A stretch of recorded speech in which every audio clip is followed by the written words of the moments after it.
numéro de votre matinale Nopinen. Mesdames et messieurs, bonjour et bienvenue encore à ce rendez-vous qui dit Nopinen dit sujet fait de société et nous y sommes encore. Jennifer Sativi, bonjour. Bonjour Aurélien Akweinou, bonjour également à nos chers téléspectateurs. Vous l'avez dit, nous parlons de faits de société ce matin et c'est un sujet qui concerne tout le monde pratiquement, jeunes, vieux, hommes et femmes, puisqu'il s'agit des affaires domaniales qu'on se demande si on peut en venir à bout. Absolument, c'est la question que l'on se pose. Tout le monde rêve d'avoir sa maison et pour construire sa maison, il faut d'abord acheter la parcelle. Vous économisez, vous achetez votre parcelle et du jour au lendemain, on dit qu'il y a problème, il faut passer devant les tribunaux et Dieu seul sait combien de ces dossiers traînent devant les tribunaux. Pourquoi cela? Pourquoi autant de litiges domaniaux? Est-ce qu'il y a une possibilité d'enrayer complètement les litiges domaniaux, de sécuriser les terres aujourd'hui? Eh bien, c'est de cela que nous débattons aujourd'hui avec nos invités qui vont nous rejoindre d'ici une dizaine de minutes. Absolument, des invités qui ont été très bien sélectionnés et comme d'habitude, nous aurions déjà eu le temps de chanter, de danser ensemble et aussi de rigoler, n'est-ce pas? Absolument. Et avant tout ceci, mesdames et messieurs, je ne sais pas si vous connaissez la ville de Péonko. Eh bien, nous allons vous emmener à sa découverte. Découvrons ensemble les merveilles de la ville de Péonko.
Voilà, j'espère que vous avez aimé la ville de Péonko. Vous avez pu voir justement les merveilles de cette localité du Bénin. On a vu les routes qui mènent à Péonko. On a vu également leurs recettes culinaires. Et moi, j'ai vu de liam et de liam pilé également. Oui. Ouais. En tout cas, les recettes intéressent particulièrement puisque voilà, c'était une cuisine très bien faite à Gon qu'on retrouve aussi à Parakou, un peu partout dans le nord, avec une très bonne sauce et du fromage surtout. En tout cas, chaque localité du Bénin a ses richesses, que ce soit touristique, culinaire et autres. Vous êtes au Bénin, le Bénin est une terre de tourisme. Partout où vous êtes, vous en apprendrez. Donc, si vous êtes au Bénin et que vous avez envie d'aller dans le nord du Bénin, vous voulez découvrir Péonko, eh bien, vous en savez désormais un peu plus sur cette ville du Bénin.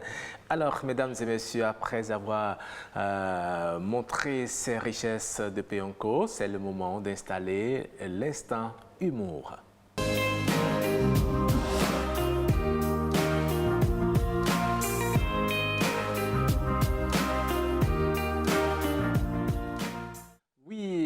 Il est un habitué de ce plateau, mais entre-temps, il nous a faussé compagnie parce que, bon, peut-être, je ne sais pas, il va nous donner les raisons de cette absence. Est-ce parce qu'il est allé chercher un peu d'argent ou bien c'est Covid qui l'a éloigné de nous? Jennifer? En tout cas, moi, je suis tout aussi impatiente que les téléspectateurs. Bonjour, Pape Isaac. Bonjour, bonjour à tous, bonjour à tout le monde. Comme vous le savez, c'est moi, Pape Isaac, je suis là. Pourquoi quand vous saluez, vous voulez terroriser les gens ou bien vous voulez les intimider? Je me mets en fait en contact direct avec eux, histoire de leur dire qu'on se regarde dans les yeux, histoire qu'on se dise tout. Et c'est pourquoi vous faites ces coups d'œil là? Oui, pour déjà leur demander d'être câblés. D'accord. Maintenant, dites-nous, Pape Isaac, pourquoi on ne vous a plus revu durant tout ce temps? Est-ce que je dirais que je suis parti du Bénin ou est-ce que je dirais que je suis toujours au Bénin et puis avec tout ce qui... J'avais pensé que vous avez voyagé de Agla. J'étais allé à Péonco aussi. D'accord. Oui, j'étais allé à Péonco histoire de savourer les merveilles de Péonco un tout petit peu. Les merveilles culinaires, j'imagine. Culinaires et touristiques et environnementales et tout. Voilà, et vous êtes revenu, vous avez pris l'engagement de nous faire marrer un peu ce matin. Qu'est-ce que vous nous rapportez? Bon, d'habitude, je me présente, mais aujourd'hui, je vais me permettre de réserver ça pour une autre fois parce que habituellement, vous faites une très longue présentation de vous-même. Il y a encore 2 ou 3 qui sont venus dessus et puis après, on va en parler. Dis donc. Parce que chaque année, comme je l'avais dit ici tantôt, il y a un nouveau titre. Il y a toujours un nouveau titre et puis quand ça vient, ça rentre dans mes surnoms, dans mes noms et tout. Ce qui m'a un peu touché et que je voudrais partager avec les téléspectateurs ce matin, c'est le samedi dernier où j'avais pris un bus de Akasato pour Tokba. On était tous dans le bus quand le téléphone d'une dame a sonné. Et elle décroche, elle dit « Ah, bonjour prophète ». Le prophète, je ne sais pas comment c'est arrivé. Elle a fait une fausse manipulation, je ne sais pas. Mais elle a mis le téléphone sur mes livres. Le prophète dit « Ma fille, tu sais, ton cas est très désespérant. Franchement, j'ai tout fait, mais ça ne marche pas. Ça ne marche pas. D'ici ce soir, franchement, tu vas mourir. » Et tous, quand on a entendu la mort, tous on était intéressés par ce qui se disait. Et il dit, prophète, mais il n'y a rien à faire. Le prophète dit, vraiment, j'ai trouvé une seule solution. Donc tous, on était attentionnés, on voulait savoir quelle était la solution. Et bizarrement, le gars qui fait topa, l'apprenti chauffeur, lui, il a allumé la radio subitement. Vous allez voir comment le chauffeur même s'est déchaîné sur lui. Je me dis, et on était là, et puis franchement, la dame, elle avait commencé par pleurer. Donc tous, on avait dit, comment ça s'est passé, qu'est-ce qui arrive? Et c'était franchement une situation désespérante et puis on était là à la soutenir comme cela se doit. Et elle dit à son prophète, mais prophète, quelle est la solution que vous avez trouvée pour moi? Et le prophète dit, là où je te vois, tu es dans un bus. Oh là là. Et elle dit oui. Elle dit, le prophète dit, la seule solution que je vois maintenant, la première personne qui va sortir du bus, c'est la personne là qui va prendre le coup. Personne ne descend. Arrivé à Tokba, même l'apprenti chauffeur n'a pas voulu descendre. On est resté là le samedi de 10h jusqu'à 21h. Vous avez aussi peur?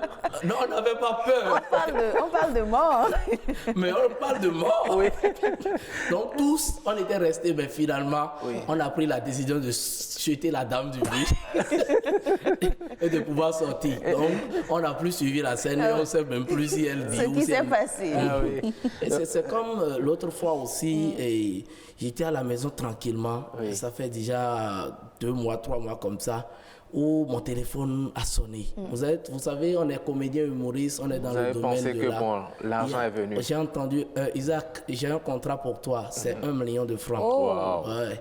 Tu viens, tu as juste 15 secondes de rôle apparemment à jouer et tu gagnes les 1 million de francs. Bon, automatiquement, j'ai pris ma moto, on me dit viens à Kwakwa, je suis allé à Kwakwa tranquillement. Arrivé là-bas, on me dit ton rôle c'est de juste imiter un mari qui est en colère. Ta femme, tu es à la maison, elle vient le lendemain matin. Tu ne sais pas où elle a passé la nuit et tout. Tu commences par lui demander, vous grandissez un peu, elle te gifle. Je dis, c'est vite fait. C'est vite fait. Pour 1 million, c'est très vite fait. Voilà. Donc, on nous a mis dans l'action. Oui. Je suis là, elle est venue. Je dis, ma chérie, tu viens d'où? Tu vas te retourner d'où tu viens. On a commencé par se chamailler. Elle dit, elle gronde sur moi, et bizarrement, elle me gifle. Et j'entends couper. Et le metteur en scène dit, ma chérie, si tu veux, faut le gifler. On n'est pas en train de faire une mise en scène simple ici. Faut le gifler jusqu'au bout. Je dis, ma chérie, il y a jour ici. Tu vois, c'est jour. Gifle seulement. Tu penses au million là? 1 million de francs. Quelques secondes, tu prends 1 million, c'est génial. On reprend action. Et elle vient, je dis, hey, tu viens d'où? Tu vas revenir d'où tu viens? On a commencé par se chamailler. Gifle encore. J'entends couper. Et je dis, bon là, le metteur en scène même vient. Je dis, non, ne venez même pas lui parler. J'ai dit, chérie, gifle-moi. Je dis, j'ai toujours, gifle. Oui. Et je lui ai crié dessus. Elle a dit, ok. On dit, on reprend action. Elle revient, on commence par se chamailler. Elle serre ses fesses. Oui. Et elle me gifle. Aïe, aïe, aïe. J'entends encore couper. Ah non. Et là, je dis décidément, Vous c'est quoi le problème? À cette allure-là, vous n'allez pas risquez de m'enlever ma survivre, tête. Et je suis sorti. On me dit, si vous ne jouez pas le rôle, vous n'allez... Je dis non, laissez-moi dire. Je suis sorti après les enquêtes. Oui. C'est parce que j'étais déjà... Il y a le producteur, sa fille, j'étais déjà dans les courses pour pouvoir faire les choses là. C'était une vengeance. Pour me rendre la pierre. Et il a organisé ce scénario-là pour qu'on puisse te gifler. À cette allure, vous n'auriez pas pris les 1 million. C'était vraiment intelligent. Mais bon, vous aussi, vous aviez voulu gagner. De l'argent. Il faut gagner de l'argent à la sueur de son front. Vous voulez gagner votre argent. À la sueur de votre joue. Merci beaucoup, Pape Isaac. J'espère qu'une fois rentré, vous avez passé de... un peu de bombes là-dessus. Je ne dirais pas le nom des bombes que j'ai utilisées, mais il y en a tellement que j'ai utilisé avant de retrouver satisfaction. Merci beaucoup. On se retrouve pour votre second passage tout à l'heure. Oui. Merci, Pape Isaac, pour ce retour. Alors, mesdames et messieurs, vous avez aimé. On va rester dans la même dynamique et vous faire découvrir maintenant le clip du jour. Et Jennifer, vous avez sélectionné un artiste que les téléspectateurs aiment et que vous aussi vous aimez, n'est-ce pas? Absolument. Un artiste que nous aimons beaucoup, les téléspectateurs, moi-même et vous aussi, certainement. Oui, c'est une chanson que j'aime aussi. Voilà, donc c'est une belle chanson que nous allons découvrir tout à l'heure. Le clip du jour.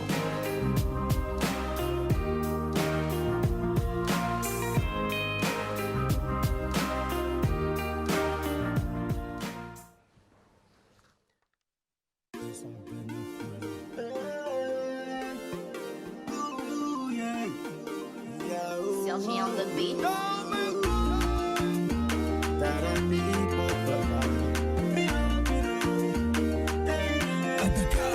Ça va chérie, je l'ai marié, je suis heureux. Mais l'aide nous mis un problème, moi j'ai pas de cola. Les gens parlent matin, midi, soir. Mais je m'en fous tant que je suis amoureux et voilà. Les gens me disent attention.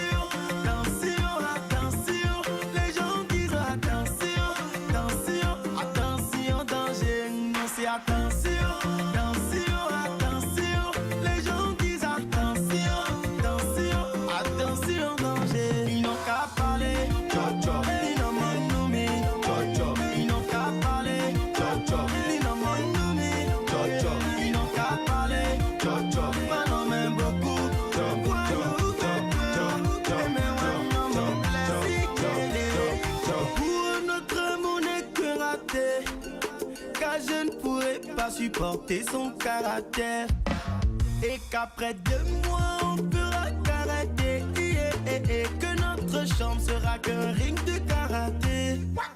Paraît-il qu'elle est impolie, ça c'est mon problème.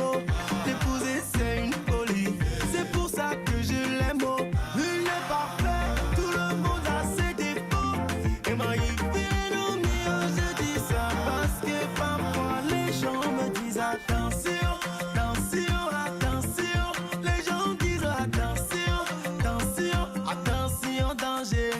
attention, attention, attention. Les gens disent attention, attention, attention, danger. Ils n'ont qu'à parler, Jojo. Ils n'ont pas nommé, Jojo. Ils n'ont qu'à parler, Jojo. Ils n'ont pas nommé, Jojo. Ils n'ont qu'à parler, Jojo. Maintenant même beaucoup,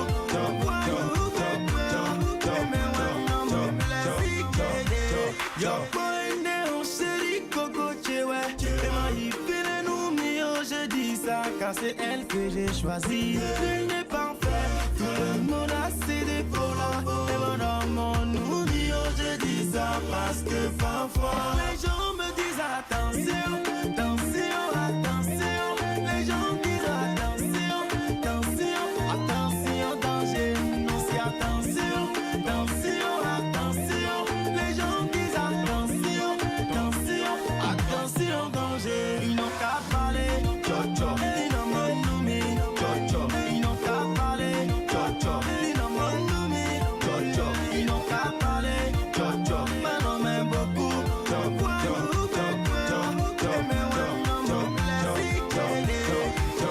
Yvon, Giovanni, Smart et Shérif. Big up les gars. Florent Marognon, Régil Rouliti, Mathias le Puissant. Barouk Cissé, Hôtel Dossou. Ira, Dino, Patrick, Roméo le gars capable.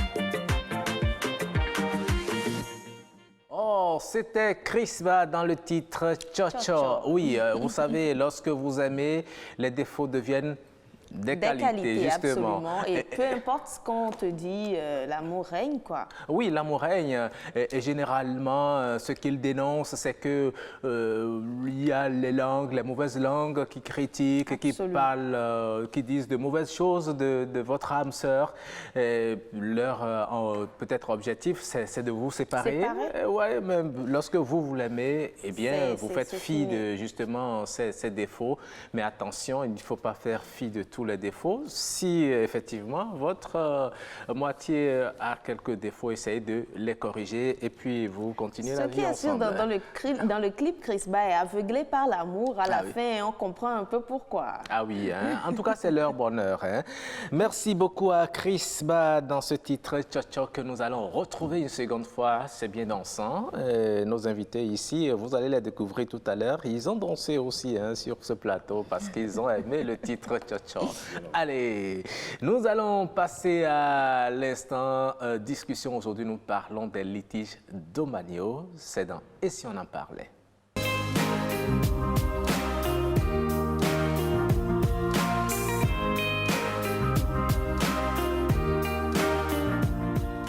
Ah oui, hein, je le disais, ils ont aimé le clip. Je vais vous le faire découvrir grâce à notre réalisateur du jour, Ange Niquez Dorego. Bonjour, chers invités. Bonjour, chers journalistes. Oui, ici, vous avez Justin Adikpeto. Oui, Justin Adikpeto, ici. Vous êtes agent immobilier. C'est ça. Vous êtes sur ce plateau pour nous parler hein, de ces litiges domaniaux, étant donné que c'est vous qui aidez les gens à acquérir leurs terres. Comment se fait-il que des mois ou des années après, ils se retrouvent devant les tribunaux? Vous allez nous en parler tout à l'heure. Merci déjà d'être avec nous. Alors, en face de vous, nous avons un spécialiste. Lui, c'est un géomètre. Oui, quand on parle d'un géomètre expert, autant pour moi, quand on parle de litiges domaniaux, c'est souvent vous qui êtes à la base, c'est vous qui occasionnez justement ces problèmes-là aux paisibles populations. En tout cas, vous allez nous dire comment ça se fait qu'il y a autant de litiges aujourd'hui, Jennifer. Absolument, et nous avons également au téléphone notre expert, elle est notaire, il s'agit de Madame Gladys Campbell. Bonjour Madame. Bonjour. Voilà, vous êtes en direct. Nous allons parler, comme on l'annonçait, des litiges domaniaux. Est-ce qu'on peut en venir à bout? Il y a beaucoup de dossiers devant les tribunaux. Nous allons en parler tout à l'heure et voir un peu quelle partition les populations peuvent jouer. Vous me donnez la parole. Non, pas encore. Vous restez en ligne. Nous allons vous donner la parole tout à l'heure. Merci. Voilà. Merci. Alors, Monsieur Adikpeto, C'est vous qui aidez les gens à acquérir, vous leur proposez des parcelles et on entend beaucoup de publicité, il y a des hectares à vendre dans telle localité à 300 000, à 500 000, vous payez tel montant, vous avez déjà... Et puis, les particuliers silence, ils acquièrent leurs terres et quelques années après, eh bien, on dit ça ne vous appartient pas. Pourquoi cela? Bon, vous savez, il y a deux cas. Le conflit peut venir d'une erreur vraiment involontaire ou d'une manipulation vraiment volontaire d'un des... comment on va dire, d'une des parties et qui cherche à gruger l'autre partie. Je vais vous donner un exemple sur un fait involontaire. On a géré, il y a quelques semaines de cela, une situation où des gens ont acheté un domaine depuis près de 20 ans et les héritiers ont attendu le décès du dernier témoin pour revendiquer une partie du domaine, en disant que leurs parents avaient dit que, en tout cas, entre le terrain qu'il a vendu et il y avait un fleuve derrière, et ce fleuve-là, il y a une bande de terre qu'il n'a jamais vendue. Et on est allé vérifier sur le terrain, effectivement, pour l'acquéreur. Lui, comme il a vu le fleuve derrière, il pensait que le terrain qu'il a acheté allait jusqu'au fleuve. Et en regardant sur les plans de géomètre, les levées topographiques, effectivement, quand on a fait le métré, on arrive à 20 mètres avant le fleuve. Du coup, en fait, on allait partir sur un procès ou quelque chose de ce genre, alors qu'en réalité, toutes les deux parties étaient plus ou moins de bonne foi. Donc, les héritiers ont pu récupérer les 20 mètres de terre, de bande de terre qui leur restait. Maintenant, il y a les cas où le vendeur ou d'autres héritiers, donc en voulant gruger les acquéreurs, souvent c'est les questions d'héritage, ils disent bah, mon père ou mon grand-père n'a jamais vendu ce terrain, ou bien soit vous nous rachetez le bien, ou soit on va au tribunal. Voilà. Et puis bon, le risque, c'est qu'au tribunal, il y ait malcompréhension et que l'acquéreur qui est de bonne foi arrive avec ses documents mais perde quand même le procès. Donc, c'est des choses qui arrivent. Voilà. Oui. D'accord. Alors, monsieur Abobo, vous qui êtes géomètre au contact des populations sur le terrain, on se demande, voilà un exemple qui a été donné, mais quels sont ces facteurs-là qui favorisent ces différends? Bon, il fait bien de le dire. Là, vous me permettrez de revenir sur la présentation qui, ma foi, peint le géomètre en noir. Non, c'est juste pour vous taquiner. Voilà, donc je voudrais signaler que un géomètre, c'est le technicien dont on a besoin pour le développement d'une ville, tout court. D'accord. Tout court. Et ce n'est pas lui qui crée les litiges non plus, on en viendra tout à l'heure. Oui, on va en parler très sérieusement. Mais qu'est-ce qui crée ces litiges dans ce cas? Parce qu'il y en a de plus en plus et pour différentes raisons. D'abord, je vais revenir sur le cas évoqué par mon vis-à-vis. Et c'est ni plus ni moins de la mauvaise foi. Vous pensez, heureusement que dans ce dossier, il y a les documents, les pièces, on peut dire, graphiques nécessaires pour retracer les limites de la parcelle. Vous voyez donc, lorsque vous achetez une parcelle, c'est le lieu de le dire, il faut forcément que vous déteniez des documents qui précisent les limites de votre domaine. Parce que ce que les héritiers ont oublié, le lever ayant été déjà fait, on peut reconstituer à tout moment la limite du domaine et lever l'équivoque. C'est ce qui a été dans ce cas-là. Et donc, les litiges, comme l'a dit, peuvent naître de bonne foi ou de mauvaise foi. D'accord. Ce qui crée les litiges de plus en plus, c'est le mode d'acquisition déjà des parcelles. D'accord. Vous rencontrez quelqu'un qui se dit propriétaire et puis c'est lui qui la vente se fait gré à gré. Et voilà. Les usagers le plus souvent ne prennent pas la précaution de procéder à toutes les vérifications. Il y en a qui vous disent, j'ai vérifié à la mairie, c'est son nom. Oui, c'est son nom. Son nom se trouve sur une parcelle qui n'est peut-être pas la parcelle que vous êtes en train d'acheter. Alors, son nom se trouve à la mairie. Est-ce qu'il vous a montré les actes tous les actes nécessaires qui fondent son droit de propriété. Une chose est d'avoir son nom, une autre est de prouver, de démontrer, d'avoir les éléments nécessaires pour montrer que son nom devrait se retrouver au répertoire. Il y a plusieurs personnes qui se calquent beaucoup plus sur le titre foncier qu'ils considèrent comme une garantie. Est-ce que c'est suffisant? Bien entendu, c'est le seul titre de propriété définitif et inattaquable. Et c'est à bon droit que le Code foncier a prévu et qu'à partir de 2023, et que c'est le seul régime qui existera, elle sera le régime d'immatriculation. Quand vous avez une parcelle qui est nantie d'un titre foncier, ça lève tout litige et ça réduit les risques de tracasserie judiciaire à l'acquéreur de la parcelle. Tout à fait. Mais vous savez, c'est le titre, comme vous l'avez dit, inattaquable, mais pour l'avoir, c'est la croix et la bannière. C'est beaucoup d'argent, c'est beaucoup de documents, à tel point que le propriétaire, il se décourage lorsqu'il finit juste de faire l'affirmation de sa convention de vente. Il s'arrête là et puis c'est après que des problèmes surgissent. Est-ce que vous ne pensez pas que quelque part, c'est le fait que la démarche pour avoir le titre foncier est un peu difficile, qu'il y a toujours ce problème qui perdure? Bon, je crois que les gens, enfin les populations, les Béninois que nous sommes, ne lisons pas beaucoup. Vous le savez bien, sinon, il suffit de se référer au Code foncier, vous verrez que la procédure a été allégée. Et honnêtement, je ne sais pas si les titres fonciers traînent aujourd'hui, mais vous déposez votre dossier, si tout est bon, au bout de 3 mois ou plus, vous avez votre titre aujourd'hui. Et puis, s'agissant du coût, le coût a été totalement réduit à la baisse. Et la provision aujourd'hui, c'est entre 250 et 300 000. Vous déposez ça, vous avez votre titre foncier au bout du processus. Bon.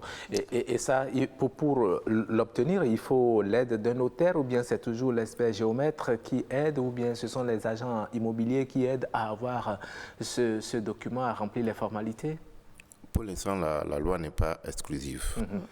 Vous pouvez le faire par vous-même, requérir les services d'un service immobilier ou d'une agence immobilière ou n'importe qui. Mais le plus souvent, c'est les notaires qui le font. Très bien. À partir de 2023, ce sera systématique. Ce n'est que le notaire qui fera cette procédure-là. Et justement, nous en avons en ligne avec nous dans cette émission. Madame Campbell, rebonjour. Bonjour. Alors, est-ce que monsieur Abobo nous a expliqué tout à l'heure que la procédure pour obtenir le titre foncier est beaucoup plus accessible maintenant? Est-ce que vous confirmez? Je confirme effectivement que ça est beaucoup plus allégé. Les coûts sont revus à la baisse. Et depuis 2016, vous savez que nous avons eu notre nouveau compte foncier. Il y a eu la loi sur le foncier qui a été promulguée. Et au vu de cette loi, le canevas est déjà défini. Et nous avons fait beaucoup d'avancées. Le Bénin a fait beaucoup d'avancées dans l'obtention du titre foncier. Donc, présentement, je pense que c'est toujours mieux d'aller au titre foncier. Je vous ai entendu dire que les gens trouvent que les notaires, les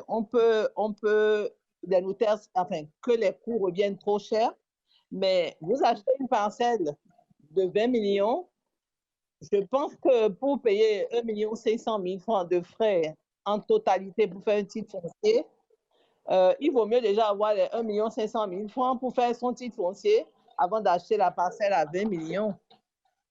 Vous voyez, par exemple. Donc, en matière de cherté, c'est relatif, je pense. Il y a des parcelles de 500 000 francs dans certaines régions du pays. Est-ce qu'on tient compte de cela pour délivrer le titre foncier? Bien sûr. Les parcelles de 500 000 francs, il y a un taux fixe aussi pour ces parcelles qui n'ont pas grande valeur. Et forcément, on en a tenu compte et il faut, c'est pareil. Autant que vous payez proportionnellement au cours de l'acquisition et forcément, vous ressentez que c'est moins cher quand c'est 500 000 francs. Okay. D'accord. Et les honoraires des notaires aussi, hein, c'est quelque chose qui parfois dépasse les acquéreurs de parcelles. On estime que vous gonflez aussi la facture. Est-ce que vous ne faites pas partie aussi de ceux-là qui font que, bon, on n'est pas motivé à aller directement au titre foncier? Et nous avons, les prix des notaires sont déjà définis et définis avec l'ANDF, l'Agence pour le foncier, et aussi avec le ministère des Finances. Donc aujourd'hui, tous les tarifs des notaires sont homologués et sont pareils partout. D'accord. Alors, et quand vous allez faire le titre foncier, vous devez payer des frais à l'ANDF, les frais de géomètre, les frais de procédure, et le notaire a aussi ce qu'il doit vous prendre déjà bien défini. D'accord. Est-ce que pour avoir son titre foncier, c'est une obligation de passer par le notaire au jour d'aujourd'hui? Tout à l'heure, le géomètre vous disait, en fait, on n'est pas obligé de passer par le notaire quand vous allez dans une immatriculation. Ça veut dire que la parcelle n'avait pas de titre foncier et vous voulez avoir le premier titre foncier. Vous pouvez aller vous-même directement ou par quelqu'un, les agents immobiliers, comme vous dites, peuvent vous aider. Mais dès que la parcelle est titrée, ça veut dire que dès qu'il y a déjà un titre foncier dans le domaine, il faut forcément passer par le notaire pour faire les morcellements ou pour faire les mutations de titre foncier. C'est là que vous êtes obligé d'aller vers le notaire et la loi est très claire dessus. D'accord. Merci bien. Voilà. Alors, Monsieur Adipetor, lorsque vous voulez montrer votre bonne foi que le domaine ou la parcelle que vous voulez vendre à votre client est sans problème, vous brandissez souvent le titre foncier. Parfois, ce n'est en réalité pas des titres fonciers, mais vous brandissez cela pour augmenter le montant. Est-ce que ce n'est pas l'une des causes de ce qu'on dénonce aujourd'hui? Bon, je ne sais pas ce que vous appelez brandir un titre foncier qui n'en est pas un. Ouais. Le titre foncier, c'est un document officiel sur lequel il y a un numéro de titre foncier. Il y a les numéros des livres dans lesquels le titre foncier est enregistré au niveau de la mairie ou des services compétents. Il y a également dans ce titre foncier tout ce qui est comme référence cadastrale du terrain. En plus de ça, souvent à la dernière page, il y a le levé topographique du terrain. Donc sur le titre foncier, c'est tous ces éléments que cela comprend, de telle sorte que lorsqu'on a l'original du titre foncier en main, on a 0,001% de chance que ce soit un document faux. Voilà. Donc, nous, si on a des doutes, on peut aller faire les vérifications. Voilà. Le titre foncier, comme l'a dit M.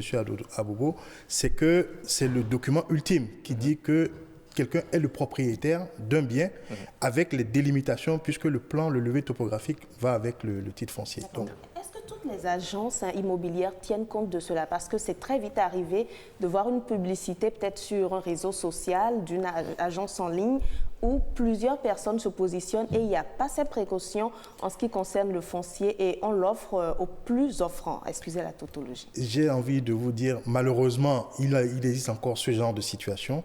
Le rôle ou l'obligation d'un agent immobilier lorsqu'on vient lui proposer un dossier, un terrain à vendre, un domaine à vendre, c'est tout au moins de s'assurer que celui qui vient, les documents qu'on lui apporte sont des documents quand même originaux.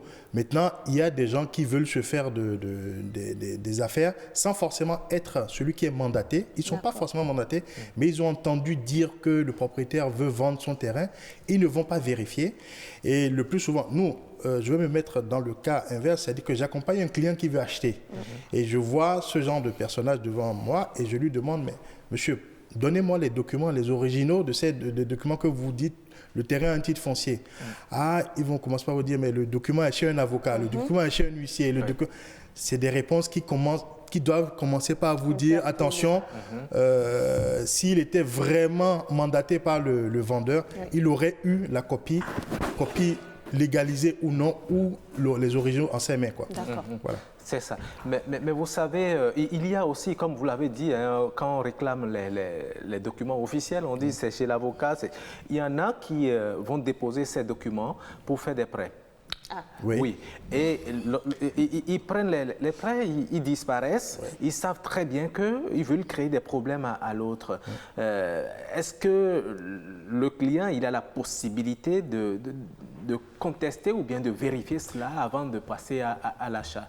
Oui. S'il lui brandit une photocopie du titre foncier. C'est une des raisons pour lesquelles je pense que l'État béninois a pris la loi et demande maintenant que, aujourd'hui c'est encore de manière provisoire, mais de manière obligatoire à partir de 2023, que toute transaction passe par un notaire. Les notaires ont plusieurs rôles. Je parle sous le contrôle de Maître Canvel. Oui. Les notaires ont plusieurs rôles. Lorsque vous utilisez votre titre foncier pour aller emprunter de l'argent à une banque, le titre foncier est mis classé chez le notaire et rentre dans les hypothèques. C'est-à-dire que vous hypothéquez votre bien pour pouvoir emprunter de l'argent. Lorsque vous passez par un notaire pour l'acquisition d'un terrain et qu'on ne vous a pas montré l'original du titre foncier jusqu'au dernier jour et qu'on passe par un notaire, le notaire peut vous dire rapidement si ce titre foncier-là, il a été mis en hypothèque ou pas. Donc, en passant par un notaire pour une transaction, vous avez une garantie supplémentaire si jamais le bien avait été mis en hypothèque dans une banque ou bien une compagnie de prêt d'argent.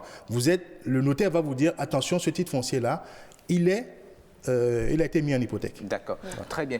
On parle de titres fonciers, c'est déjà assez élevé.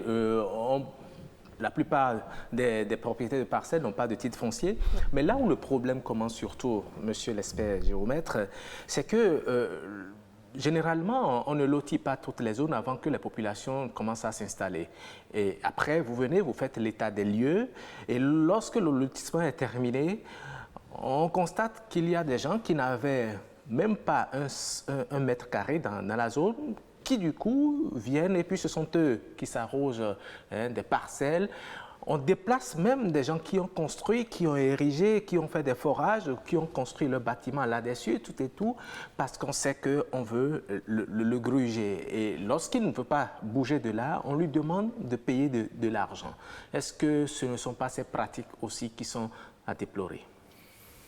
Je voudrais, si vous permettez, revenir sur la dernière préoccupation, votre dernière préoccupation. En réalité, lorsque le bien est mis en garantie ou en hypothèque dans une institution financière, il revient à cette institution de saisir.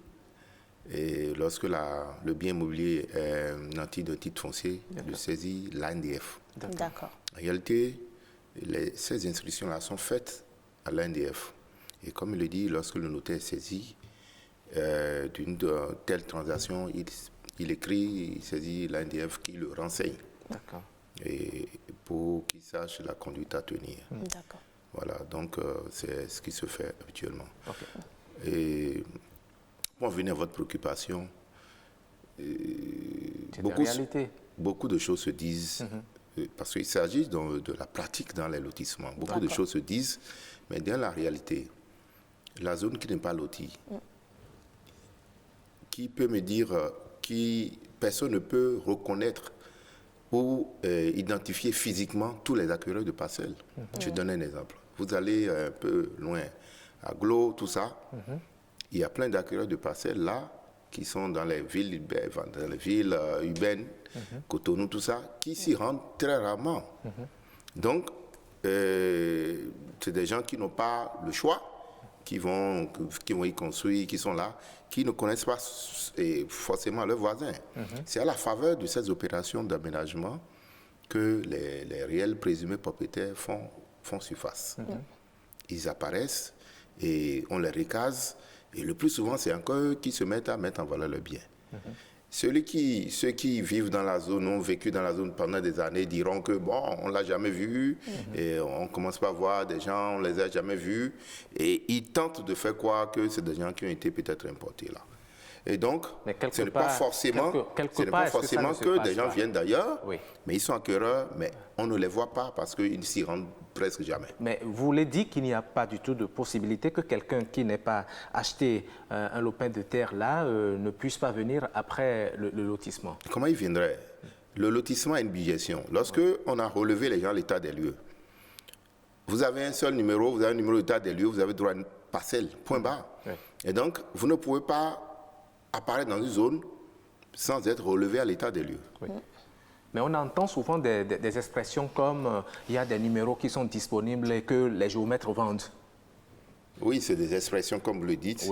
Et je me demande comment un numéro qu'on a vendu et qui ne correspond à qu'une parcelle peut donner lieu à une parcelle. Moi, je suis juste au plan technique. Quand ils achètent ces numéros, au bout du rouleau, ils ont une parcelle. Bon, étant donné que je n'ai pas d'éléments pour apprécier, je ne saurais aller dans ce sens. Je vous dis ce qui se fait. Ce qui se fait, c'est que même si vous avez un numéro et que le numéro ne correspond pas à une parcelle relevée à l'état des lieux, vous n'avez pas droit à une parcelle. Maintenant, l'acrobatie ou la magie qui consiste à avoir un numéro qui ne correspond à rien et pour lequel vous avez une parcelle, je ne saurais dire comment ça se fait. Je ne saurais d'ailleurs dire que ça peut se faire. Vous m'auriez confondu en me donnant des exemples beaucoup plus concrets et puis on va avancer sur ce terrain-là. Oui, si on savait que vous auriez refusé cela, on vous aurait apporté des preuves de ce que nous disons. Parce que, comme vous-même, vous savez, vous entendez parler de numéros. Il y a même des gens qui vous demandent, qui vous approchent, qui vous demandent si vous n'avez pas de numéro disponible. Et puis, c'est pas de façon officielle que cela se vend. C'est de façon officieuse et c'est ça qui vous enrichit, selon ce qu'on dit souvent de vous. Bon, si quelqu'un me permet de m'enrichir, c'est tant mieux. Sinon, je ne vois pas comment on peut disposer de ces sous et aller sur un terrain aussi obscur pour acquérir une parcelle. Et je vous ai dit au début qu'il y a beaucoup de choses qui se disent, mais dans la réalité, c'est des supputations. D'accord, vous êtes... La terre n'est pas élastique. Bon, peut-être qu'il a peut-être rencontré des exemples, des cas de ces numéros. Comment ça se passe habituellement? Je n'ai pas rencontré de cas directement, mais c'est juste pour mettre en garde ceux-là qui s'approchent des géomètres ou bien des urbanistes pour dire est-ce que vous n'avez pas un numéro, ils prennent des risques. Parce que vous avez vu ces dernières années dans certaines localités, Calavi ou même dans Cotonou, qu'on a mis le ministère de l'économie et des finances a mis des plaques sur la façade de certains immeubles en disant c'est des réserves administratives. Donc vous prenez le risque aujourd'hui d'aller acheter frauduleusement un terrain auprès d'un géomètre ou auprès d'un urbaniste. Mais dans 20 ans, 30 ans, vous aurez construit votre château là-dessus et l'État vient vous réclamer cela. Franchement, est-ce que ça vaut la peine de gaspiller de l'argent? Est-ce que ça vaut la peine de se mettre dans ce genre de situation pour vous-même ou pour vos héritiers? Voilà, donc c'est ma petite remarque que je voulais faire par rapport à cela. Merci, M. Adikpeto. Alors, Madame Campbell, vous êtes toujours avec nous. Du point de vue juridique, on se rend compte que ce sont des affaires qui reviennent souvent. Est-ce qu'il y a certaines dispositions qui sont quand même prises pour tant soit peu en venir à bout? Les affaires les conflits domaniaux. Les conflits domaniaux, bien sûr. Est-ce qu'il y a en temps des avancées, des dispositions qui ont été prises pour atténuer le phénomène? Bon, alors, je vous suivais. Alors, quand on est dans une vente de parcelle ou dans un achat-vente, je pense que la première chose à faire d'abord, quand on s'est entendu, nous les notaires, on ne veut pas être au-devant des choses, mais dès que ils se sont entendus, le vendeur et l'acheteur, ils doivent déjà saisir un notaire. Parce que nous avons l'obligation de fournir avec certitude des informations concernant le bien à vendre ou à céder, à vendre ou à acheter. Alors, si le bien est hypothéqué, c'est sûr que nous allons faire nos contrôles d'usage pour savoir qu'il est hypothéqué, que le bien est grevé d'une charge. Alors, aujourd'hui, quand nous rentrons dans notre dans notre législation, je pense quand même qu'il y a eu le code du foncier qui est arrivé et qui a atténué beaucoup de malversations qui se passaient dans le temps, parce que il y a eu la mise en place d'un cadre institutionnel de gestion foncière et domaniale efficace. Et aussi, il y a un système d'information que l'ANDF a mis en place et continue d'améliorer pour permettre à chaque individu d'aller vers ces services qui sont décentralisés un peu partout et aller s'informer sur le bien qu'ils sont en train d'acquérir ou pas. D'accord. Donc, avec ça, je pense que maintenant, on doit assister à moins de ventes de parcelles et moins de conflits. D'accord. Maître, l'achat des parcelles ne concerne pas forcément des illettrés.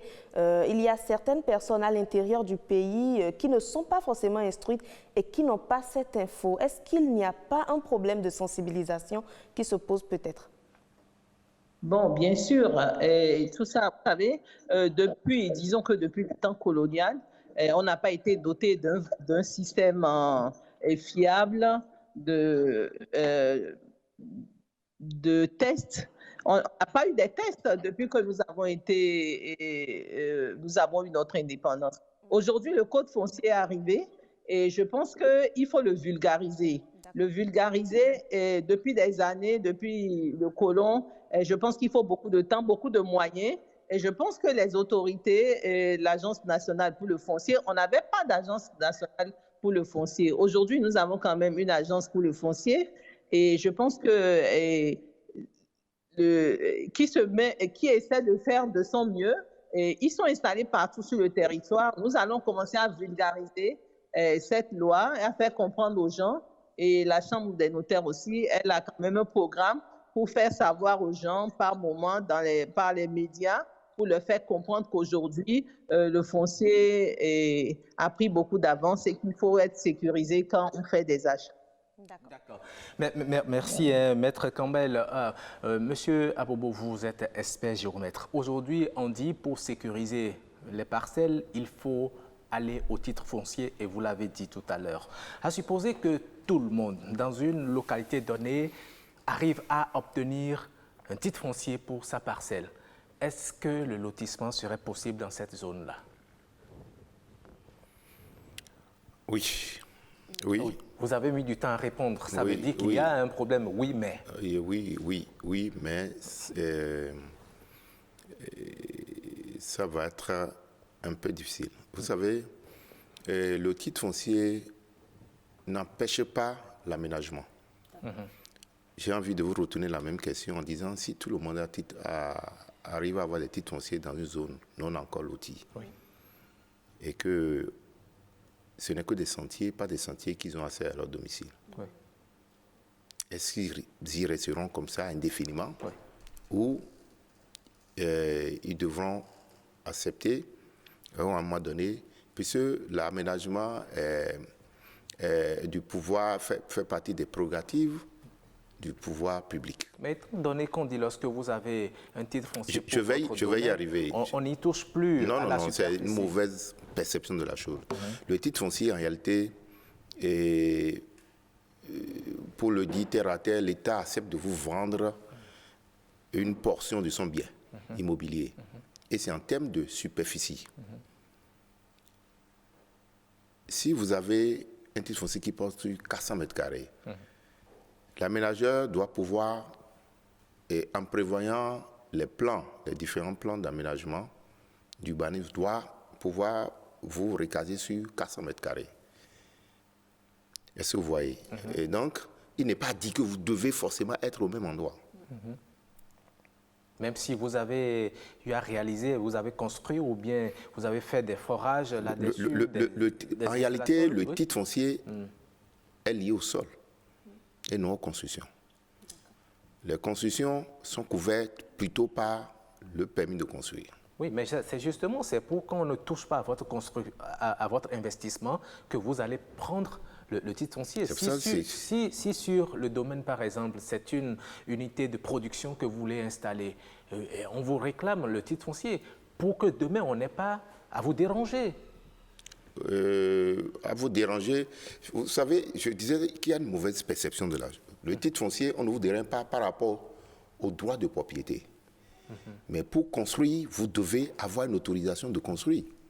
Et les tests qui régissent cette autorisation, qui est une autorisation administrative, font obligation, c'est les maires qui signent, aux maires, de délivrer sur un domaine déjà loti. Et donc doté des différents documents de planification spatiale. En tant que tel, les populations ne sont pas, même quand ils ont le titre foncier, ne sont pas en réalité autorisées à risque des constructions. Vous le faites. Oui, elles le font à leur risque et péril. Mais est-ce que toutes les personnes ont cette information? Par exemple, lorsque dans votre agence, vous vendez, vous aidez à vendre un bien, est-ce que vous mettez à disposition ces informations pour que les personnes savent quels sont les risques? Oui, enfin, tout dépend de comment le dossier est arrivé. Comme monsieur l'a dit, lorsqu'on doit construire sur un bien, on doit avoir le permis de construire. Cette information n'est pas systématiquement donnée aux acquéreurs. Ça, il faut le reconnaître. Et très peu banalise d'ailleurs le permis de construire. Oui. On est dans une localité et puis j'ai envie de construire une chambre de chambre. Pourquoi aller dépenser encore? Tout à fait. Les choses vont évoluer progressivement. Je suis d'accord avec vous qu'avant, il y avait un petit désordre, mais les choses évoluent progressivement. L'information, la divulgation de l'information aussi, c'est aussi un petit souci. Nous sommes membres fondateurs de l'Association nationale des agences immobilières du Bénin. Nous sensibilisons les agences de plus en plus. Nous avons des réunions périodiques pour sensibiliser les agences, pour leur donner l'information pour qu'elles aussi puissent apporter l'information à leurs clients. Ce n'est pas évident. Donc nous, on le reconnaît, on n'a pas une bonne bourse aujourd'hui, mais bon, petit à petit, aujourd'hui, les agents qui sont à Cotonou, les agents qui sont à Porto Novo ou à Ouidah, en tout cas proches de Cotonou, on les informe régulièrement pour qu'elles puissent être outillées pour pouvoir répondre à leurs clients. Mais c'est vrai qu'à l'intérieur du pays, pour l'instant, on a un peu de mal, mais bon, progressivement, avec l'aide de la presse, avec l'aide des médias et l'aide de l'administration publique aussi, on apportera notre pierre à l'édifice pour transmettre l'information qui doit être également transmise aux clients. C'est vrai que si vous êtes agence immobilière, le client vient chez vous, vous n'êtes pas doté de l'information. Comment pouvez-vous conseiller votre client? Voilà. D'accord. Donc, on vous suit un peu, vous parlez de votre cas précisément et vous faites de la sensibilisation. Donc, il n'y a rien qui garantit une protection à ces personnes, puisque ceux qui ne viennent pas vers vous et qui vont vers ces agences qui n'ont pas d'infos, c'est un risque pour eux. Ils vont dépenser pour bénéficier de vos services d'accompagnement, mais à la fin, ils pourraient tout perdre. C'est cela? Pas tout perdre, puisque s'ils ont le titre foncier, la surface, enfin le terrain qu'ils ont acheté, c'est garanti. C'est ce qui, les opérations de lotissement, on les a connues à Cotonou. Il y a moins de 30 ans, il y a certains quartiers de Cotonou qui ont subi des lotissements où on a déplacé des gens qui avaient déjà construit des maisons. Ces gens n'ont pas tout perdu. Ils ont récupéré leur terrain, la surface qui leur est dédiée, et ils ont reconstruit. Donc, le conseil que je peux donner... Est-ce qu'il y a un moyen de se protéger entièrement? On peut prendre de l'avance. On peut prendre par exemple les conseils d'un géomètre en privé ou en contrat privé avec un géomètre pour lui dire, bon voilà, j'ai un terrain d'1 hectare.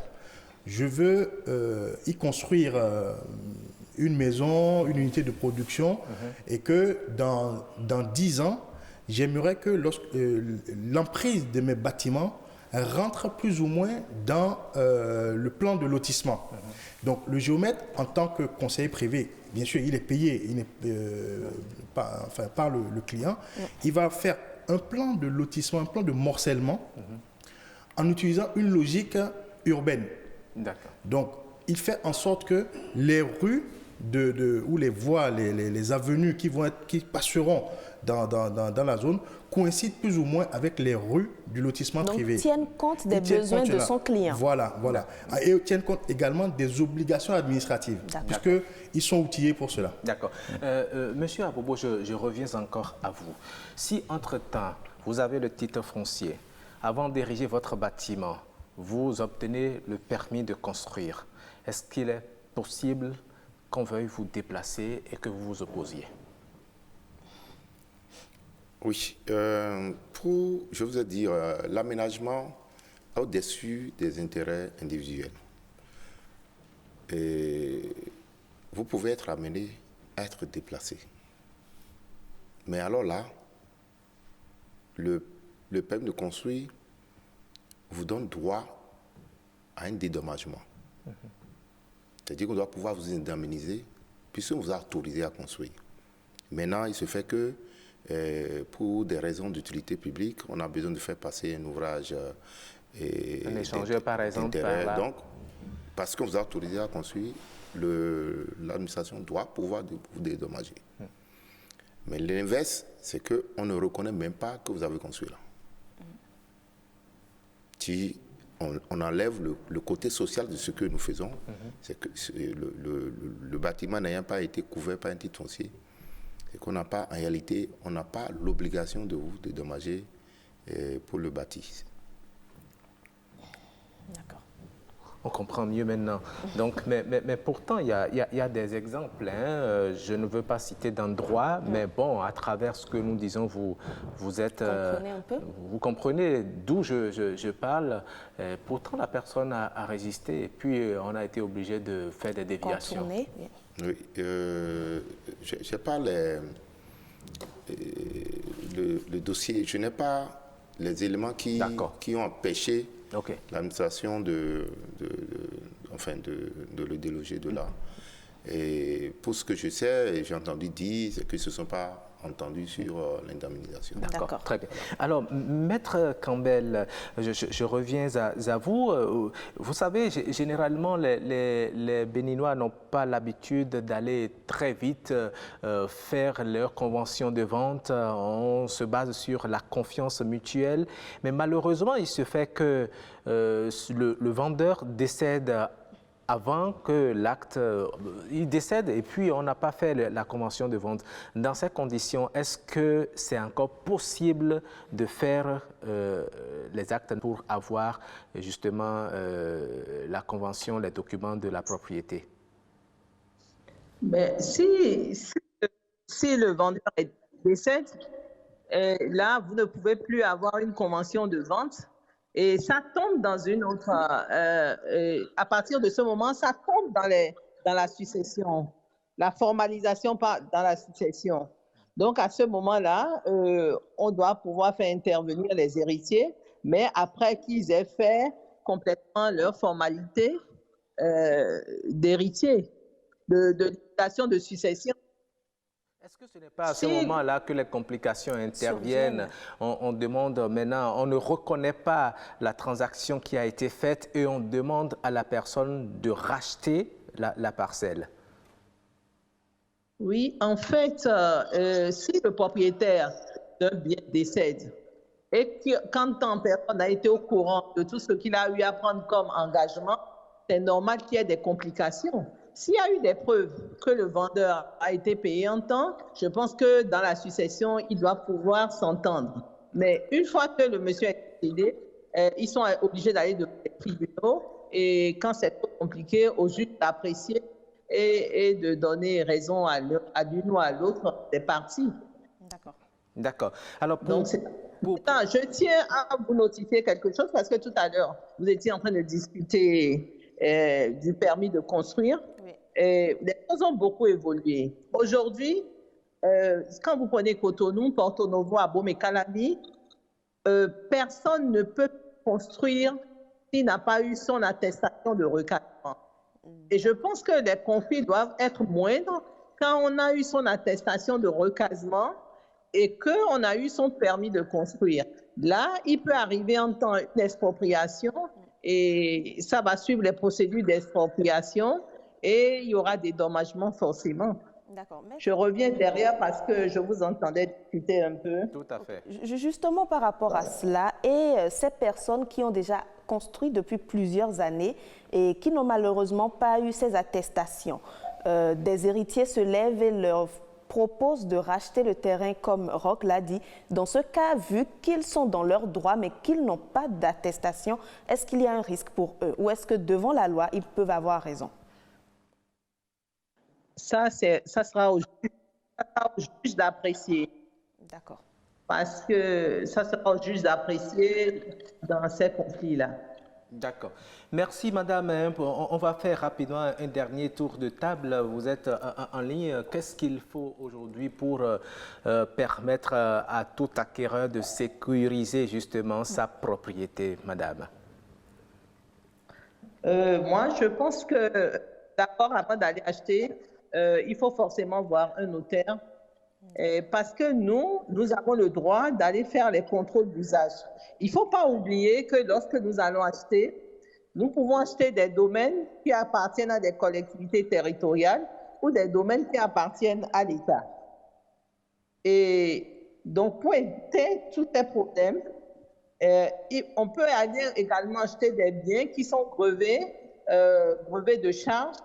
Et à partir de ce moment, je pense qu'il faut aller vers le spécialiste qui est le notaire, qui vous informe, qui sera sûr et qui voit que la transaction est faisable et irréprochable. D'accord. Merci beaucoup, madame. Oui. Et en dehors de ça, maintenant, il y a aussi quelque chose qui s'est rajouté ces quelques années. Il faut remarquer qu'il y a le PAG qui a besoin de certains domaines.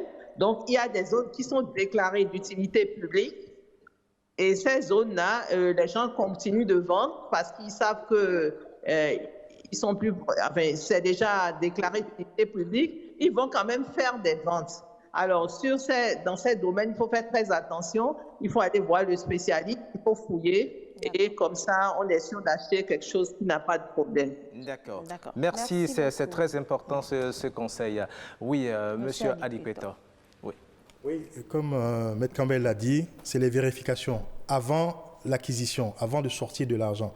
Prendre le temps d'acheter. Et moi, je vais finir par un petit mot. C'est lorsque le vendeur a des attitudes un peu bizarres, il vaut mieux stopper ou reculer.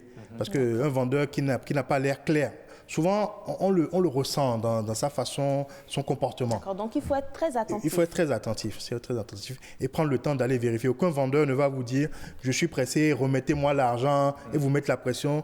Ou bien dire « j'ai un autre acquéreur, si vous ne payez pas aujourd'hui, lundi, je vends à mon autre... » Mais on est confronté à cela, hein, de plus en plus. Moi, je dis, quand ça arrive, c'est le moment de faire marche arrière. Quand vous avez cette pression-là, vous voulez acheter et on vous met cette pression, c'est qu'il y a anguille sous roche, il faut faire attention. Vous dites que c'est une opportunité, on vous dit, il n'y a rien de gratuit dans ce monde. Garantir ce que vous ne payez pas aujourd'hui. Si l'emplacement est bien situé. Ce que vous ne payez pas aujourd'hui, dans 1 an, dans 3 mois, vous allez le payer. Regardez l'histoire, je ne vais pas citer de nom, du domaine derrière l'aéroport. Des hautes personnalités ont payé de cela et puis les clients aussi ont tout perdu aujourd'hui. Voilà, donc il n'y a pas de très très bonnes affaires en immobilier. Il faut faire attention.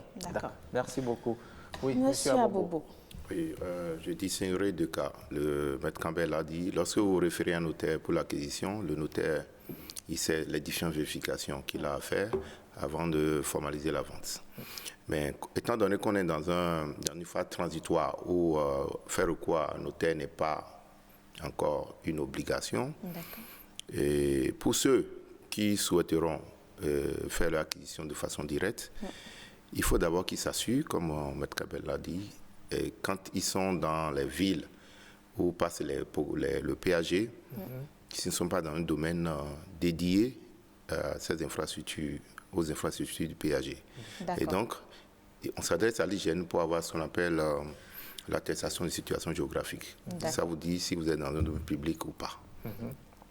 Lorsque vous avez fait cette vérification, il faut forcément faire, là encore c'est 2 cas, lorsque la parcelle a un titre foncier, les vérifications doivent se faire de préférence via un notaire à l'ANDF. Dans le cas contraire, lorsqu'on n'est pas dans la parcelle n'a pas un titre foncier, vous faites les vérifications nécessaires à la mairie, du ressort duquel dépend l'immeuble. Et vous voir dans le répertoire et quel est le nom et tout. Est-ce que, parce que dans ce cas, lorsque le bien est grévé d'une charge, et mention est faite au répertoire dans la mairie, on vous dira oui, c'est hypothéqué, c'est mis en gage et tout. On vous dira tout ça déjà. Mais je dis que ce n'est pas suffisant. Lorsque vous avez fait tout ça, il faut identifier le bien. Je l'avais dit tantôt. On peut vouloir, il peut être de bonne foi. Sa parcelle, c'est peut-être ici. Il vous indique celle qui est une autre parcelle, il vous vend. Et c'est lors de l'occupation que vous vous rendez compte qu'en réalité, ma parcelle. Donc, il faut toujours faire identifier le bien par un géomètre expert. Et faire le levé topographique de l'immeuble par un géomètre expert. Ça vous donne, le levé vous donne les limites géographiques de votre bien que vous voulez acquérir. Et la superficie surtout. Quand vous avez fait tout ça, il faut descendre dans le quartier pour faire les enquêtes, comme il le dit. Ça, c'est le flair. Vous voyez un peu les limitrophes, ceux qui sont dans les environs, dans les voisins, le chef quartier et tout. Donc, vous faites ça, c'est votre investigation personnelle. Et après tout ça, vous pouvez procéder à l'acquisition. D'accord. Merci beaucoup. Merci beaucoup, Monsieur Abobo. Vous nous avez apporté beaucoup d'informations sur ce plateau. Les téléspectateurs, j'espère qu'ils ont également pris note et que désormais, ils ne se feront plus avoir dans ces dossiers de litige domaniaux. Monsieur Justin Adipeto, merci également à vous. Nous disons merci à Maître Campbell Gladys également qui était au téléphone. Allez, nous allons marquer une pause. Bienvenue au Bénin. Paysage verdoyant, relief multiforme, faune et parc naturel, plages ensoleillées, cité balnéaire ultra moderne, rythme au corps, rite au cœur, vestiges et reliques d'une histoire séculaire, brave peuple, biens et personnes sécurisées. Le Bénin, terre de culture et de riches traditions, vous offre... Le débat, mesdames et messieurs, assez intéressant parce que nous en avons appris beaucoup. Mesdames et messieurs, c'est le moment de passer aux us et coutumes. Et aujourd'hui, Jennifer, nous allons en milieu Idacha. Absolument, nous allons parler de l'hospitalité en milieu Idacha qui est un trait de caractère, qui est une coutume qui a beaucoup d'importance dans ce milieu. Allons-y donc à la découverte justement de cette réalité de l'hospitalité en milieu Idacha.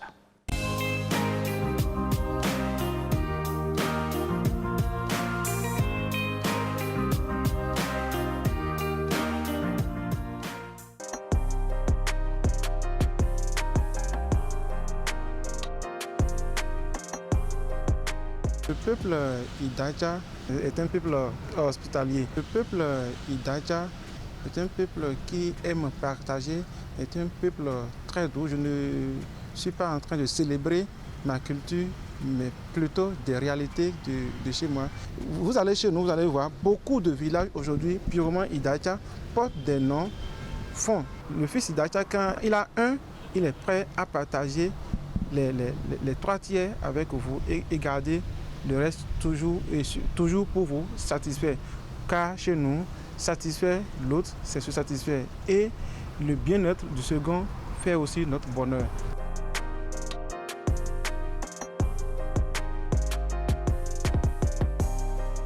Quand un vrai Idacha accueille chez lui un étranger, vous verrez tout de suite, il lui donnera d'abord à manger. Voir si l'étranger est rassasié avant que lui-même il ne mange. Et pour la petite histoire, quand nous on était petits, on se fâchait en son temps parce que pendant que le repas est prêt, l'étranger vient, les parents vous diront ramenez votre repas, il faudrait que l'étranger soit d'abord rassasié avant que vous qui êtes à la maison. Pourquoi? Parce qu'on se dit que vous êtes là, l'étranger est venu pour repartir, mais vous êtes là, donc même si la nourriture finissait, vous allez manger. Quand on était petit, ça nous fâchait sans savoir que c'est notre culture qui est comme ça. Nos parents faisaient cela pour pouvoir garder de bonnes relations avec l'étranger qui est venu. Ils faisaient cela pour pouvoir garder de bons témoignages de ce dernier, puisque quand celui-là va partir, il peut aller le témoigner là d'où il est venu. Dire que voilà, là où je suis allé, ils sont très hospitaliers, ils m'ont accueilli, ils m'ont fait ci, ils m'ont fait ça.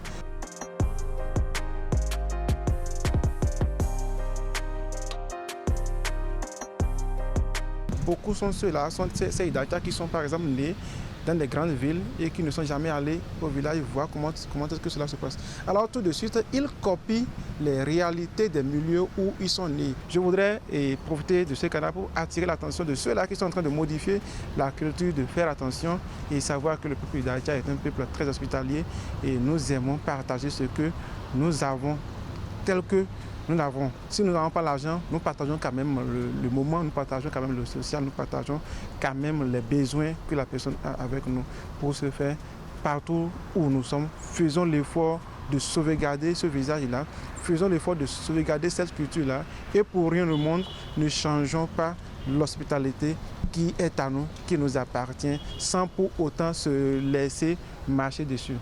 Ah oui, hein, très beau tout simplement tout ça. Hein.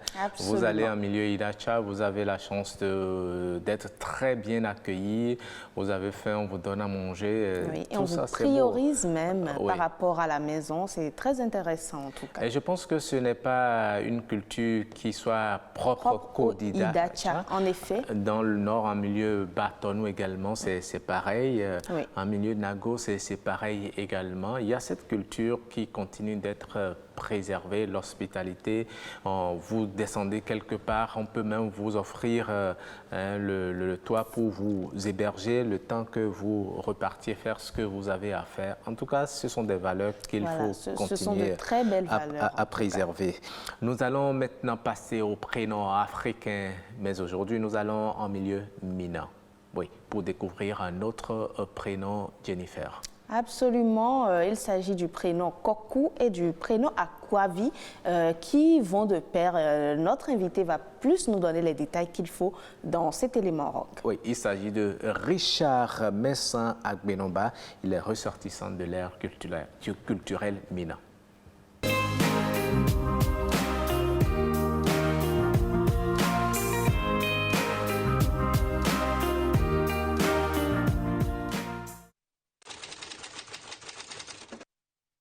Le mercredi, en milieu Wachi, Gain ou Ewévé, on appelle ça Kouda ou Koudagbe. Les femmes ou bien les filles qui sont nées les mercredis s'appellent Akwavi. Les hommes s'appellent Kokou ou Kokouvi. Vous prenez les enfants qui sont nés les mercredis, c'est honnêtement des enfants vraiment têtus. Ça, je ne vais pas vous... C'est des enfants têtus. Mon père, par exemple, est né un mercredi, je sais de quoi je parle. Quand je parle de têtus, que je parle de têtus sur toutes ses formes. C'est des gens qui ne reculent devant rien. C'est des gens qui n'aiment pas la honte. Je prends toujours le cas de mon papa. Je dis, les gens, ils sont... Non, laissez tomber. Je sais ce que j'ai enduré, c'est qu'à chaque étape, vous savez vraiment que vous avez affaire à un papa. Je me rappelle que moi, j'ai fait une pagaille en classe, je me rappelle, ça doit être au CM1 ou CM2. Papa est venu me taper devant tout le monde. Il est venu me taper devant tout le monde d'abord. À la maison, il m'a encore tapé le soir. Et il me dit que lui, là, que la honte, là, ce n'est pas son affaire. Il ne va pas former des enfants qui seront récalcitrants après. Honnêtement, c'est des gens très durs. Des gens, ils veulent les résultats d'abord. Le reste, ce n'est pas leur problème. J'avoue qu'au niveau des femmes, je n'ai pas fait trop de recherches sur elles. C'est vrai, je connais les Akwa. Malheureusement, ma tante qui s'appelle Akwa, par exemple, que je connais, elle n'est pas rigoureuse. Elle n'est pas rigoureuse. Et puis, elle a ce côté sentimentaliste qui fait d'elle une femme exceptionnelle. Je connais aussi une Akwa, on a fait les bancs ensemble. Elle aussi, j'avoue, elle est aussi joviale, elle est sociable. C'est deux êtres différents, mais nés le même jour. Ils sont vraiment respectueux, ça au moins je sais. Ça au moins je sais. Je sais aussi que les trois que j'ai connus, c'est des gens engagés dans leur vie, dans leur tête. Ils sont super engagés dans leur tête. C'est-à-dire, quand ils ont un objectif, ils atteignent tous les objectifs avant de revenir. Pour eux, c'est atteindre l'objectif d'abord avant de penser à autre chose. Sans savoir atteindre l'objectif, ils ne reculent pas.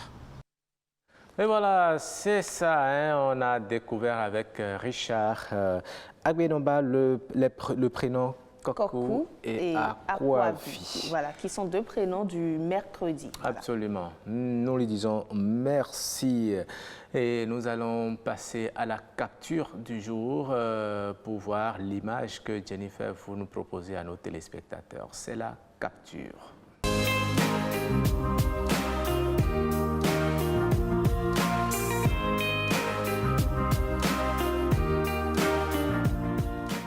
Oui, nous allons décrypter l'image que vous nous proposez aujourd'hui avec l'aide du réalisateur. Nous allons la voir tout de suite.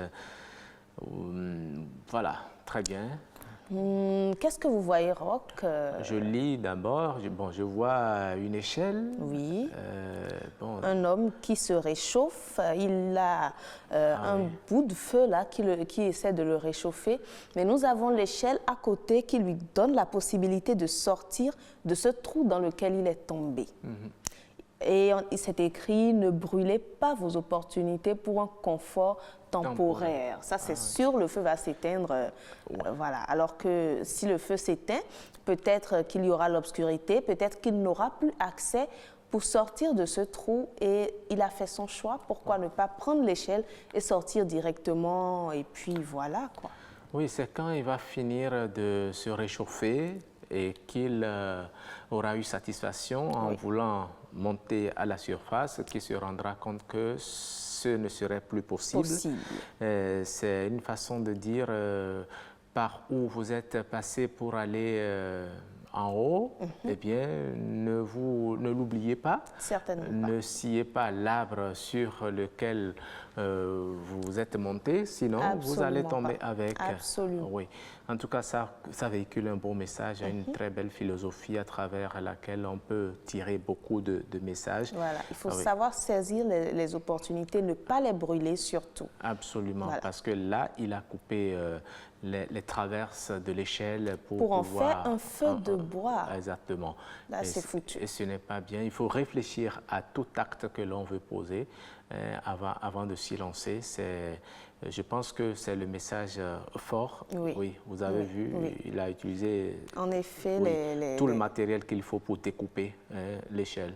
Oh là là. C'est quand il voudra monter et venir à la surface qu'il se rendra compte qu'il ne pourra pas. C'est à ce moment-là qu'il va commencer à appeler à l'aide. Si entre-temps, il n'y a personne là, eh bien, il serait trop tard. Il va y rester, et puis malheureusement pour lui. Donc, il ne faut pas brûler les opportunités pour un confort temporaire. Merci. Très fort en tout cas.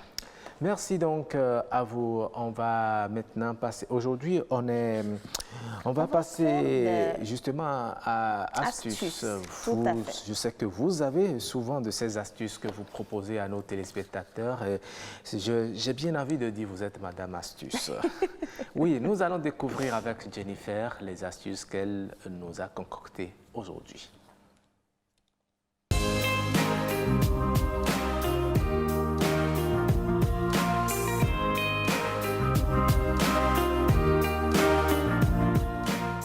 Oui, Jennifer aujourd'hui veut nous parler de comment protéger nos appareils électroniques contre la foudre. Absolument. Et puisque nous sommes en période de pluie, je pense que c'est une astuce qui est très bienvenue. Voilà, parce que justement, cette période pluvieuse vient avec son lot d'orages plus ou moins violents et plus ou moins dangereux. Et ce sont les appareils qui en pâtissent le plus. Alors, astuce très simple pour protéger vos appareils électriques en cas d'orage, il faut juste avoir de bons réflexes. Lorsque vous entendez les tout premiers grondements, Roch, il faut penser à débrancher systématiquement tous les appareils électriques.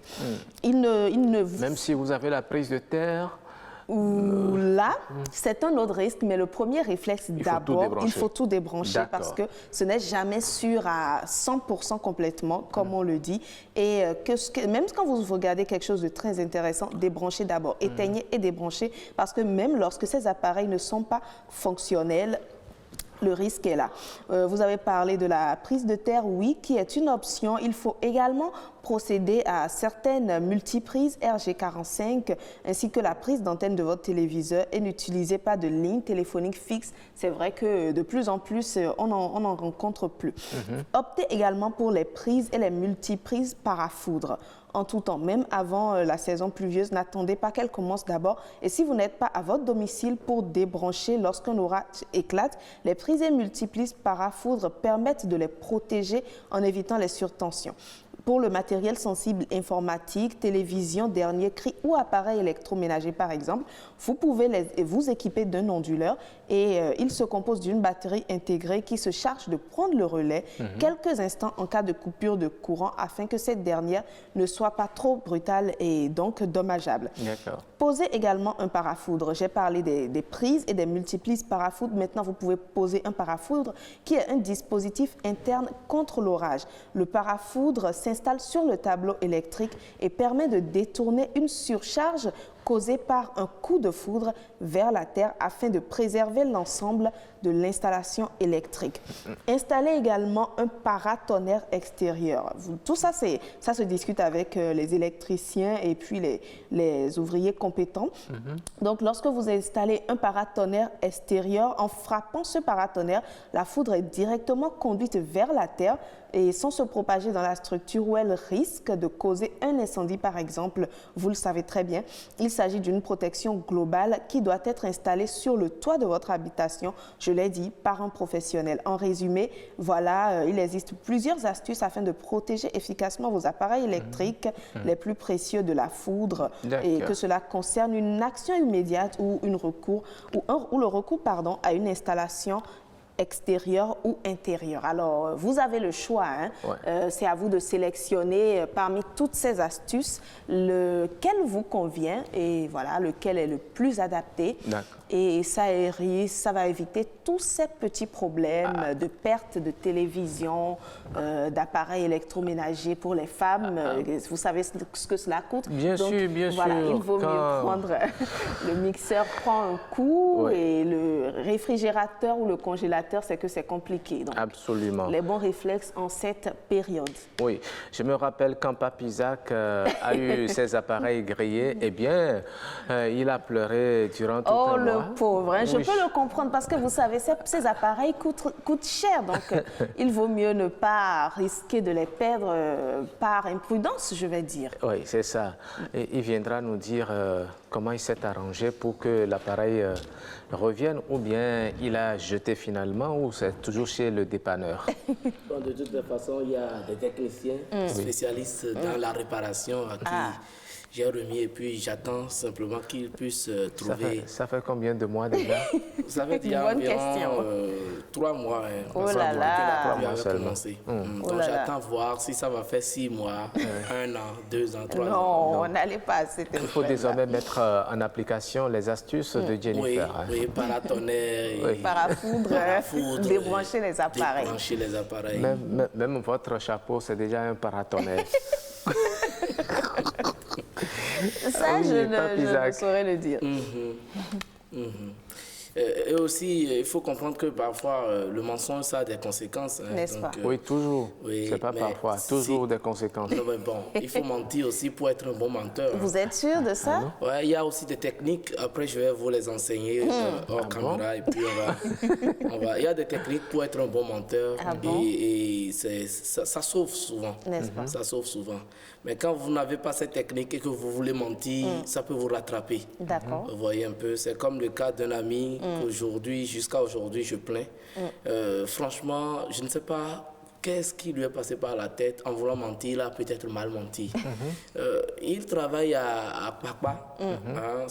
Son domicile est même dans la zone. Et depuis plus de 2 ans qu'il a eu le boulot, le job, il ne vient qu'en retard chaque matin. Oh là là. Il ne vient qu'en retard, mais il est bon. Donc le directeur, voulant remédier à cela, l'a appelé un beau matin et dit « Mon frère, je n'ai pas compris pourquoi tu es tout le temps en retard. au lieu de dire qu'il a des problèmes, d'avancer des excuses qui tiennent la route. Des excuses qui tiennent la route, vraiment. Et il a dit non, c'est parce qu'il habite très loin. Donc le directeur dit, ben, ouais, toi tu habites où? Il dit, j'habite à Gotomé. Oh là là. Et le directeur dit, ah, justement, moi, mais je quitte Gotomé tous les matins. Tu vois, donc, tu viens m'attendre au niveau de l'échangeur. Et le matin, je viendrai chaque fois te révoquer. Mais c'est donc, foutu. depuis plus d'1 an maintenant, il quitte la pas pour l'échangeur. Et il rentre dans la voiture du patron qui le dépose le soir et le ramène encore au niveau de l'échangeur. J'aimerais pas être à sa place. Il est bête. Non, il n'a pas réfléchi surtout. Il n'a pas réfléchi. Bon, même si les 3 premiers jours, il arrive à le faire, il peut dire à son patron, il a déménagé. Il faut qu'il y pense. Chaque matin, il a un véhicule qui le prend. Mais le transport. Lui, il prend Zem pour venir à l'échangeur. Il reprend Zem chaque soir. Mais non, vous savez, c'est aussi un privilège. Hein, c'est pas n'importe qui vient dans le même directeur. Ah non, mais tous ceux-là qui avaient l'habitude de mal vous parler, là, vont commencer à vous respecter. C'est pas faux. Mais il dépense, je ne sais pas s'il arrive à pouvoir subvenir à ses besoins en faisant ce tracas-là. Parce que le matin, peut-être, il va prendre ça à 800, 1000 francs. Le soir aussi. Pareil, hein, c'est ça. Par mois, il dépense déjà ce qu'il a gagné. C'est compliqué. Donc, il vaut mieux éviter de mentir. Non, mais parfois, il faut mentir pour pouvoir avoir bonne impression. Bon, je ne conseille pas ça aux téléspectateurs. Absolument. Mais pour nous qui montons aussi bien, donc, vous pouvez venir. Donc, vous êtes un expert. Le mensonge est interdit. Parce que ça conduit en prison. C'est vous qui le dites, sinon vous en riez tout le temps quand même. Oui. Ah oui, justement. Nous en rions tout le temps en humour, bien sûr. Merci beaucoup, Impact Pisac. Oui, l'homme qui se présente quand il démarre sa présentation. C'est sûr qu'il va le faire la prochaine fois. Non, la prochaine fois. Sinon, s'il commence la présentation, on n'est pas prêt de finir. On ne pourra pas finir cette émission. Vous connaissez Crispa, non? Oui. C'est un ami, c'est un frère. Ah, d'accord. Dites-lui qu'on l'aime beaucoup par ici. Oh, ouais, Crispa, on t'aime beaucoup par ici. D'accord. Et vous connaissez son tcha-tcha? Ouais, le son, je l'ai entendu. Et j'écoute, je réécoute, parce qu'il a sorti des propos. Vraiment que je me demande, est-ce que je serai comme ça un jour? C'est ça. Allez, on va réécouter encore Tcha-tcha de Crispa. C'est dans le clip du jour.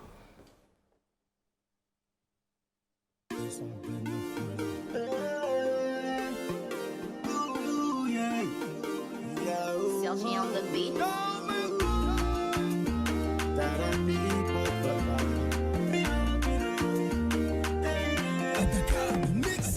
Chérie, je l'ai marié, je suis heureux.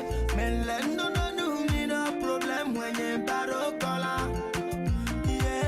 Les gens parlent matin, midi, soir. Mais je m'en fous tant que je suis amoureux et voilà. Les gens me disent attention, attention, attention. Les gens disent attention, attention, attention, danger. Non, c'est attention, attention, attention. Les gens disent attention, attention, attention, danger. Ils n'ont qu'à parler, ils n'ont pas nommé, ils n'ont qu'à parler, ils n'ont pas nommé, ils n'ont qu'à parler, maintenant même beaucoup,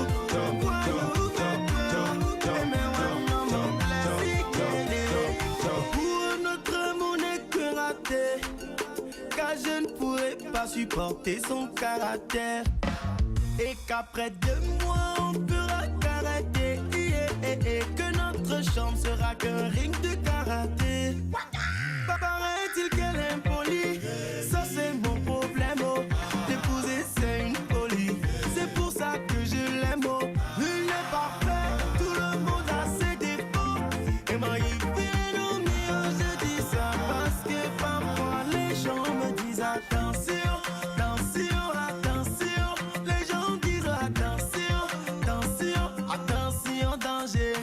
Attention, attention,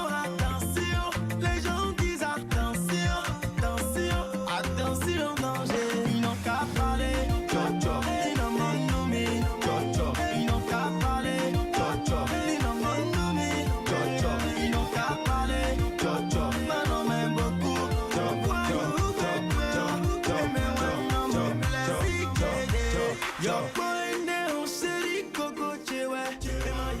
voilà, c'était Cho-Cho de Crisba. Nous avons aimé, nous vous dédions justement ce morceau pour votre belle journée, Jennifer. Oui, et nous disons merci à Pape Isaac qui est resté avec nous jusqu'à la fin de cette émission. Allez, alors, on se dit avec plaisir, on se retrouve demain pour une autre émission. Allez, au revoir, bye bye.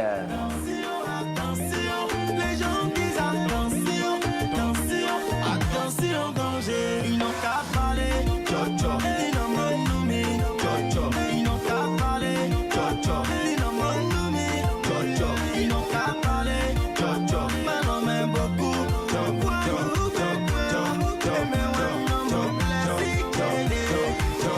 Yvon, Giovanni, Smart et Shérif. Big up les gars. Florent Marognon, Régil Rouletti, Mathias le Puissant.